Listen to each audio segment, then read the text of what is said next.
Oh my. Di maganda ka pa rin naman. Oh, sabi ni Herald maganda pa din naman ako. Baliw ka lang, be. Bully ka lang. Ay, sorry, Rich. Sorry. Ayun. One thing about me then is madaldal, maingay. Bakit? Arkelain mo ba ako siomai bukas? Anong date bukas? May 14 ba? Parang wala namang 14. Diba? Wala namang 14 bukas, di ba? Pangtanga lang yun. Pantanga lang yun, misteryoso. Pantanga lang yung 14. Pantanga. Ayoko, pantanga lang yung February 14 eh. Ano yun, araw ng mga puso?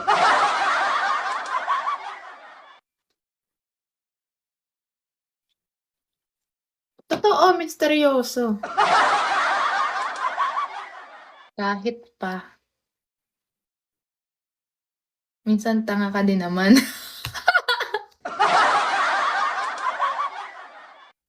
Ay sige. Pasok na pala ako at ako'y tanga din minsan. Go. Laban. Arkela. Laban.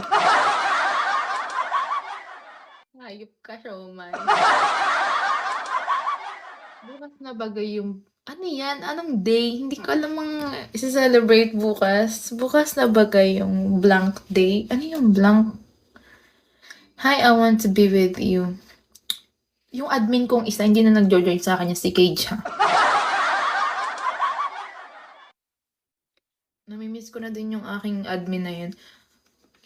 Syempre, magla-live ako bukas. Ano bang gagawin? Hindi, pero bukas kasi, hindi ko kasi nakuha yung reg farm ko bukas. Hindi ko nakuha. Tapos, bukas babalikan ko yun. Kasi, para sa Lunes, magpapasa na ako ng scholarship ulit dun sa office. Ang deadline kasi nila na 18, ayoko naman magpasa ng sobrang susot na. Pero babalik ako sa school bukas ng umaga. Ay, bukas ba? Hindi pala, sa Lunes pala. Kasi sarado ang registrar ng weekends. Lunes ng bukas nun. Lunes ako mag-aasikaso, inay. Baka bukas mag-live na lang ako kaysa makita ko yung mga story ng mga tangang tao. Ay, ito mo. Flowers at chocolate. Inaanhin ko yan. Pampatae lang yan.